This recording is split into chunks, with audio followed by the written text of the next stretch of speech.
The following care guide is brought to you by a true expert with questions asked by me. If you like this care guide, go watch or listen to the full episode on YouTube, Spotify, Apple, or wherever you get your podcast from. If you want to support the channel, please like, comment, subscribe, and share this video with anyone it may help. You can also support me on Patreon. And one last thing before we get to the care guide, if you like this hobby and you want it to stick around for a while, please go get yourself a membership to USARK in USARK, Florida.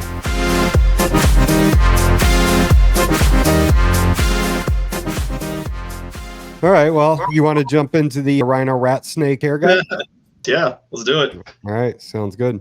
Let's look at this from the perspective that the individual that's getting this rhino rat snake is keeping it as a pet and in their house. Okay. So in your experience, are they a display animal or are they something that does well with handling and being taken out? And they are definitely on the side of a display species. I have 3, and most of the time they can be okay with being pulled out, but they're definitely not a hang out, work with, even like, you know, an animal that's always moving and running like a king snake or a horn snake that isn't just going to sit there.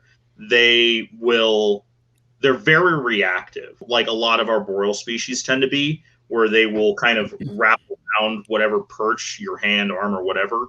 And a lot of times they will just kind of sit and just be very tense and be very scared and very aware of things that are happening, going on with them a lot of the time. It's not always the case, but they are definitely a more look pretty species. I would put them somewhere along the lines of like a very amiable Amazon tree boa, where more than likely they don't really want to be messed with, but you know, if you have a good relationship with that animal and you work with them a lot, they would definitely be more okay with them being pulled out. But if you want like a hands-on type of pet, I would definitely go a different rat snake species, like a Japanese rat snake or something, versus the rhino rat. They tend to be very sensitive. It takes them a long time to adjust to their new environment, where they can go off feed very easily. They will hide a lot when you very first get them, but once they feel comfortable, they're out all of the time, where, you know, I will see every single one of them basking in the morning and the evening, entirely perched up for multiple hours during the day. So they're not a beginner species for sure, but they're more of a hands-off species. Like if you wanted to put it on a scale of like 1 to 10, 1 being don't put your hand in there and 10 being a ball python, I would put them at like a 4 to 5. okay, so more along green tree python display animal. Yeah, you would definitely be able to work with them as a whole. I hate being generalistic, but you would more than likely have a much easier time having your hands in there and having interactions with them than a green tree python. So you know how a lot of chondro people have removable perches? Something like that would also be definitely very beneficial for them, but they do spend more time moving up and down in the cage, not always perched up. So like as you mentioned before with your Timors, where they are hunkered down for a chunk of the day and then they're perched up, similar behavior. Substrate or paper, like a coconut chip or a cocoa chip, or what would you recommend keeping them on? I would definitely recommend something that can hold humidity. The amount and actual choice of which super depends on where you live and the enclosure that you're keeping them in. So, you know, you're in Florida, so something that can be open air but kept on like coconut or like a mix of like eco earth, reptisoil, topsoil, that sort of thing that can hold humidity, that would be just fine. If you kept it in a solid PVC one with just like slits for ventilation, you could still definitely keep it on coconut. I would still probably recommend some form of substrate that holds humidity to a better degree than like aspen or paper, but it would definitely become more soggy and bogged down because they like that high humidity but lower temps. And so if they don't have a lot of ventilation for that humidity to evaporate out, it definitely becomes a swampy potential issue. So maybe a good opportunity for more of a bioactive substrate with your isopods and springtails? They would do very well that way. I don't know if you could really classify just isopods in there as truly bioactive or not. Like I have a lot of isopod and bioactive associates, and they tend to get up in arms about that. But one of mine does have a decent colony of oranges rolling around in her cage with 3 or 4 live plants that unfortunately I had to uproot a big snake plant because that's where she decided to lay her eggs, was like in the back corner behind it. And I pull it out. Isopods, they would do very well. And I have successfully kept them that way even to this point. And I think they've been in there for almost a year. Springtails kind of clean up whatever's remaining, and all right, Yep. right on. Bioadjacent, maybe that's the term.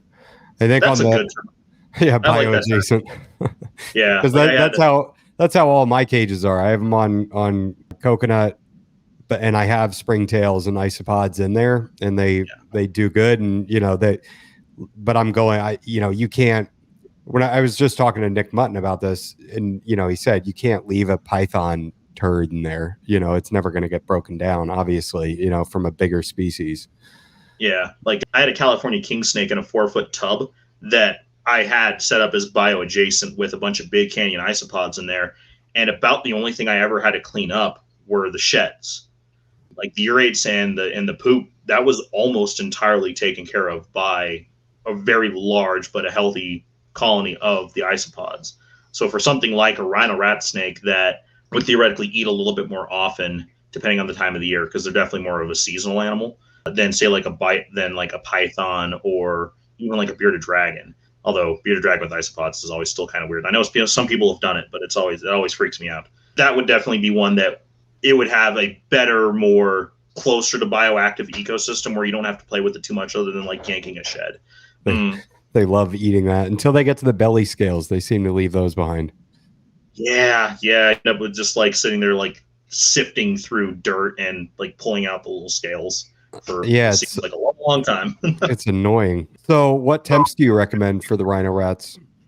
They are definitely a cooler species. So usually what I like to tell if someone was getting into it, think crested gecko, where it's more of room temp, to where you want like in the low to mid 70s to mid 80s at most. They will bask, but it's mostly if they are either very chilly or to get ultraviolet light is really how they bask. Because usually oftentimes when I feed them, I don't see them for the next couple days after they have been fed. They'll either be perched up in a super, super far corner away from the light, away from the glass, or they will be buried in a cork tube or on the ground under a hide for the first couple days. So they're not seeking out that basking spot to kind of help speed up their metabolisms and digest that prey item. Just kind of think room temps or a cool weather reptile, where like 85 is the highest you would ever want to go. And I have had success from hatchlings to my adults, keeping them that way. Okay. Do you cycle your temps to breed them? Like I do. Give them a drop? They do. So as I kind of mentioned previously in the podcast, where my building goes through an actual just natural cycle, the room that I keep them in has an additional AC unit in there, and it's tucked away in the very back part of the building where the sun hits it the least. So even in the winter, when I turn that AC off, it will dip down into the 60s on its own. And essentially, none of them have supplemental heat. They all just have ultraviolet light and for the ones in cages, a small wattage halogen bulb to where it really doesn't put off a whole lot of heat. And in the morning, I will see them during like the winter and fall. They'll be up there for about 2 hours or so, and then away from that heat the rest of the day. And I've monitored them throughout the day. So generally these guys, I guess you can consider them more of a springtime breeder, to where they would go through like their winter cooling period, and then come spring, you will feed them more, and then that's when you would pair them up. And that's where I had success with that, where the very first time I bred them, and technically I wasn't even anticipating them to lock up, where I put the male in with the female because a couple people over in Indonesia told me that they actually house them communally, where they'll keep trios together in very, very large, like 6 foot, like a 6x4 enclosures. So that way there's lots of places for them to go. They'll keep trios together. Relation right, it's probably not a full 6 feet. It's probably smaller. The female, and then because he moved cages, remember I said that they can be a super sensitive species, he stopped eating. And the female was actually eating, like he would take the rat or the mouse, and he would drop it, and then the female would eat it. Mm. So actually, I saw him visibly get skinnier, and I went, "Nope, you're coming out." And that time, even though I never saw an actual lock from them, that was enough time for them to actually get the stuff done. Through like what I would probably describe as like if you have a high and low in your room of like morning and night being the coolest and the middle of the day being the hottest, like a 12 to 15 degree drop in temp for a 2 to 3 month period. Once it starts to warm back up, that's usually when they'd be put together. That's how I've done it now successfully, and that's how one of the people that I have got a lot of my info from, that's how he has done it in the past as well. Okay. Now, would you recommend cycling the temps even if you don't plan to breed? I think so. It seems like it does that type of animal, their body really good to kind of give themselves like a little soft reset. I know a lot of people that have those like 25 plus year old colubrids, they would cycle them regardless if they were breeding or not. So I think it's a good idea. Theoretically, you can give your electricity bill a little bit of a break as well, where you don't have the heat on them all the time. So I don't see why not. Okay. And what about the night drops? What are the temperatures at night when if you're allowing that to happen? That sort of natural Typically, swing. for the most part, all of my night drops are about 10 degrees, between 8 and 10 degrees from like the general ambient. So, that room I keep at, during the height of the day, it's like 79 to 82. Then it gets down to 70 to 73. To control, or what would you recommend somebody use to control the temperature? Just using a lower watt bulb, or on a dimmer thermostat, or how would you control that, manipulate that? I mean, honestly, these guys being more arboreal, I think, like, unless your house is definitely really cold, I don't think an under tank heat is even necessary. So something that is overhead and very low wattage, and if you're using like a radiant heat panel or something like that, definitely on a thermostat, kept super, super low. But something like just a low wattage halogen, or even like some of those UVB bulbs, they can get pretty warm. They seem to do just okay that way. Like they really don't need high temps at all. Like when I say think crested gecko, think crested gecko. Like how many people keep heat on their crested geckos? Yeah. I know a dozen or so crested breeders that none of them have heat on them at all. Okay. And that's essentially kind of how I keep the rhino rat snakes, is just with overhead lighting, and primarily it's just UVA, UVB. And then in one that is a little bit taller, it's a 3-foot tall cage, not a 2-foot tall cage, has a low wattage halogen in there. And even then, she's almost never directly under it. Okay. So with the humidity, what do you recommend for that? Are you monitoring it with a hygrometer, and what would be your target humidity range for them? Definitely for them, like an ambient of 55 to 65 degrees, or percentage, I shouldn't say degrees, sorry, 55 to 65% humidity, a little bit more. So, I have humidifiers in the room that just kind of keep the ambient humidity at about 45. And then inside of the cages, being Colorado, being at high elevation, it's a little hotter, it's a little bit drier. That's where most of them are a mix of coconut, topsoil, and eco earth. So it's a really humidity holding substrate from there. And I'll just kind of monitor it off and on. I don't have them in there full time, but throughout like my weekly testings and checkings, is I will pop it in there and I will move them from cage to cage to see what it is. And then roughly it's about 58-ish is probably the average that the actual cages sit in. And then I give them humid hides in addition to that, although they're rarely in those unless they're shedding. So that definitely 55 to 65% humidity. Do you mist, or do you recommend misting? I would recommend it if you definitely have a drier area, or like in the winter when your heater's going and it dries out the air more. I don't really need to, because I have humidifiers in the room. Really, all I do is I just take their water dish and I just dump it over if they haven't pooped in their water a couple times a week, and that's really all I do.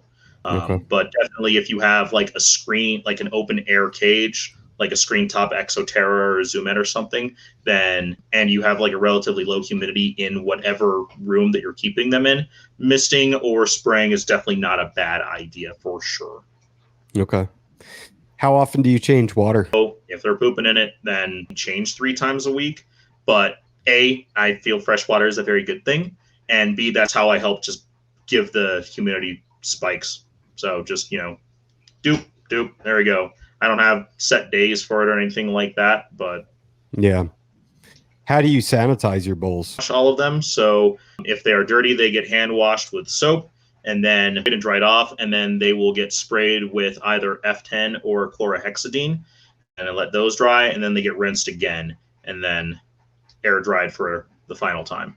Would you recommend a bowl big enough for them to get in? Do they soak? Do they like getting in the water? Contentious. I have seen both of my females get in water and stay in their water. Specifically, my older one, she was in shed for like a solid month, and then she shed twice and then laid her eggs. It was really weird in there. However, there is some debate about what the reason why they have that fun little appendage on their nose. A lot of people think it's for luring. So, a lot of people know about the caudal luring of Morellii, of specifically like the green tree pythons, and that one, I think, like Pakistani viper, where they'll sit there and they'll like wiggle it around and like a bird grabs that. Because if you look at the rhino snake's nose or the rostrum, it is a little bit of a lighter color, and usually the tip of it is definitely much lighter, sometimes like a yellow to almost white. So maybe it looks like a little grub or something. And so theoretically they blend in with the foliage of the branches that they're staying in, and a bird comes along and then they grab the bird. But they have seen both in captivity, not often, and in the wild, of usually younger animals with their noses in water. And they will actively eat fish and tadpoles, both in the wild and in captivity. So maybe they're using that nose as luring, but not for birds, but for... So that's where I think having at least a water dish big enough for them to entirely fit in is probably a good thing. And because I've actively seen them getting into their water, definitely more active water changes of that is also something that I would advocate for as well. That multiple time a week water changes, because they are physically getting into the water. Not always going to the bathroom in it, but trailed in there, and yeah. That's why we always tell people to wash their hands afterwards. Yeah. So what about a day-night cycle? I mean, you sort of already alluded to this.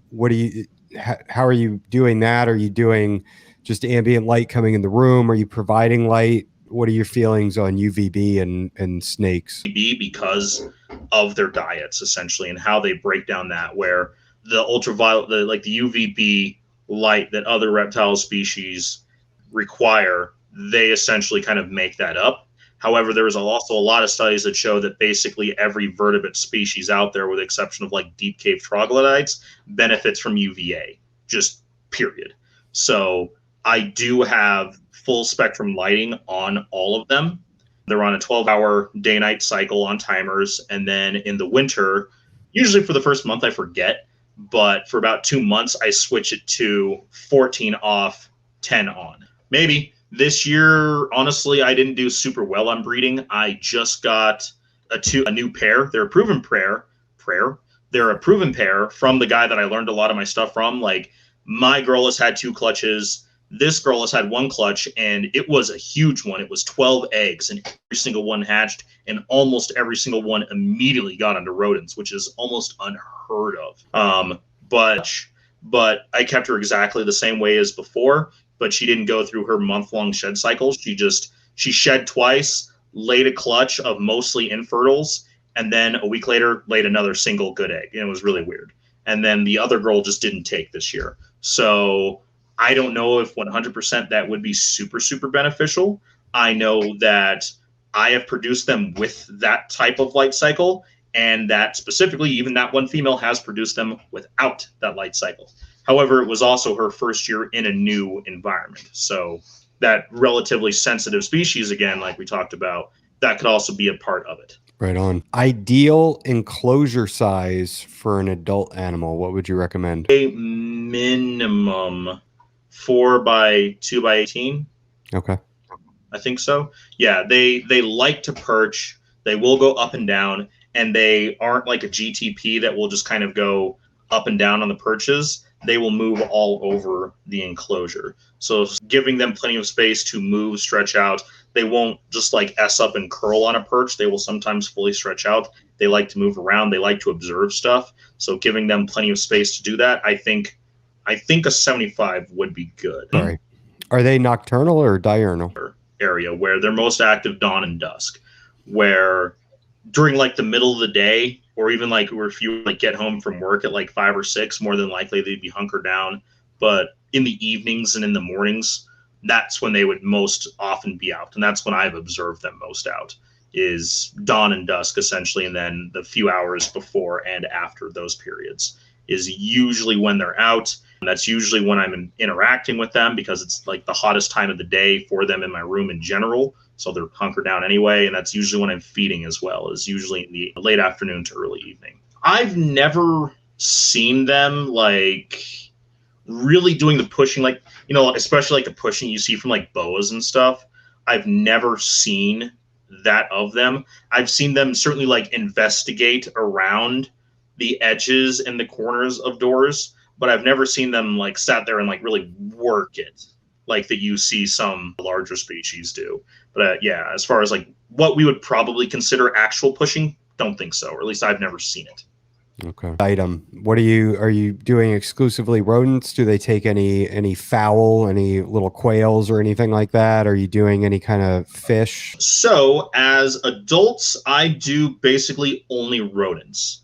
Either frozen thaw, like for the big adults, like an adult mouse is basically what I would give them, or like a small like crawler rat would be the biggest size rat I would do. They are a relatively small species, very thin body. Like an adult is probably only like 3.5 feet long, but very thin, and a lot of that is tail. So if you're going to be feeding like quail or something, they would need to be pretty small quail. Like I get that, you know, birds, they compact a lot more, which sounds icky to say out loud, but they do. Like a big bird is not a substantial meal for even a smaller snake, but you would still need to find pretty young quail for that. I know as hatchlings, this is the difficult part for keeping rhino rat snakes, period. Like every single breeder that I went to it for advice for just went, is this your first year? You're going to struggle. And I went, great. They like to, remember we talked about like putting their heads in the water? They like to eat fish and like tadpoles and amphibians. So times to get them going on eating, you have to give them little cups of, I don't like to do rosies because they have the thiaminase and that will kill a snake over time. That's why you've probably ever heard people that just feed rosy reds and goldfish. That's not healthy. So for like all of the snapping turtle people and caiman people, stop it. So you need to get like guppies or mosquito fish or killifish that don't have those thiaminase, or if they do, it's in very small amounts. And then that's what I did for my babies, is they got little cups where essentially I had a separate quarantine tank I had 2 tanks set up, one for quarantine and one for active guppies and killifish, where I get new ones and they go in the quarantine tank, and after 2 weeks they'd move into the other one. And then, you know, a couple times a week they would get the little cups of the guppies, and then that's what they would eat. And then eventually you would actually start to float little frozen thawed like day-old mice pinks, and then you move that to just mouse pinks, just like on like in a little like a cup or in a lid in the enclosure, and then they would eat that. That's how usually people do that. The guy that I talked to about keeping them communally overseas, he actually keeps green tree frogs, and for particularly pain in the butt babies, he would actually scent them because the green tree frogs aren't toxic. So he would take the green tree frog and he would scent off of the green tree frog. He would take the F&T, the frozen top pink, and he would rub on the green tree frog, and he had gotten success that way. So I even have a couple green tree frogs that I got in anticipation of having problem feeders as well. Wow. But it's never come to that. Okay. So is that, do you ever bring that back? Do you ever give them fish or amphibians, or do you just try to avoid that? Because, I mean, is there a possibility they might go off the rodents then? That's definitely a possibility. I have never attempted to do so, mostly because I'd have to look to see what type of like fish that I could even give like an appropriate sized meal for. Theoretically, like a silver side would be okay, but they're also super high in salt, so you wouldn't actually want to use a silver side for a snake. Yeah. So I would have to look into what I could use as an alternative, like maybe something like the frog reptilinks. That would actually probably be pretty good. I know a lot of people will do like frog legs, or for, like you've seen a lot of people for larger species of snakes, they'll give like the drumsticks and stuff. That's fine, but they need whole prey items. So just giving like a false water cobra or a crebo, or in this case, a rhino rat snake, just like frog legs or drumsticks, or whatever, that isn't a viable staple diet for them, or a healthy diet. So maybe as like a treat or something just to see if they could. But a reptilink probably could. But I haven't attempted it just because they do well as established adults on rodents. Okay.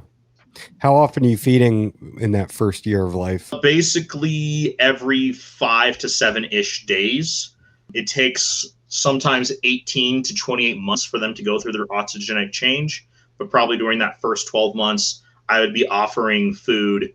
In the case of fish, like 2 to 3 smaller fish, like guppies or killifish or whatever, every 5 to 7 days. And then once they switch over to actual mice, once every 7 to 10-ish days, the way you would kind of any other snake species. Okay, and then as basically the same schedule. Okay. Oh, okay. So they just have sort of a higher metabolism. You kind of feed them more or about the same amount as they get older. Okay. Most of the colubrids, if you keep them on that weekly schedule, they're usually pretty good. Some are definitely not. Like, an indigo will eat every day if you let it. Okay. But the first colubrid care guide you're doing, so. Yeah, it's definitely weird when you think of just like, your base feeding schedule when you're a python person versus even a boa person. And then you have colubrids. So, like, do you remember I said I have my spreadsheets of feeding charts? I have a colubrid, and then I have a colubrid every 5 days for my youngers and my indigo that will just eat constantly. Yeah. How big's your indigo? She's probably like 5-ish feet long. The girls don't usually get nearly as large. And even then, those like giant, like 7, 8, 9 foot big males, those are super few and far between. And honestly, even because we have 3 eastern indigo breeders in my state, so I never really have to worry about getting the interstate commerce permits. Probably gonna have to figure something out for the black pine snakes, but we'll see about that. Most of them, their big males are usually only about 6 feet. Okay. But they'll just eat all of the time. And like, if you ever want to come back and revisit or get one of my associates and talk about dry marcon and like crebos and indigos, they're a whole other type of snake. They're really silly. Yeah. Yeah, I can imagine. What are some potential health problems you can run into with the rhino rats? Theoretically, because we're not getting any wild caughts, primarily what you would run into is health issues related to stress, either stressing out, period, or them going off of food, and then potentially developing respiratory issues for people who are trying to achieve, those lower temps but higher humidities. So you know how a lot of people can struggle with a rainbow boa, trying to do essentially that exact same thing, the same situation where those lower temps, which slow down metabolisms, which slows down the immune response, with higher stagnant condition, which leads to bacterial growth, which can lead to infection, essentially that. So basically stress or poor husbandry because of usually cool temps and stagnation. And that's really the only issues that I could possibly think of. However, they are a smaller bodied colubrid, and egg binding is definitely a potential issue as well if you are looking to breed them. Typically, they're not super large colubrid eggs, but it's definitely a possibility. Okay. All right. Well, that's the rhino rat snake care guide. I appreciate it, man. Yeah, absolutely.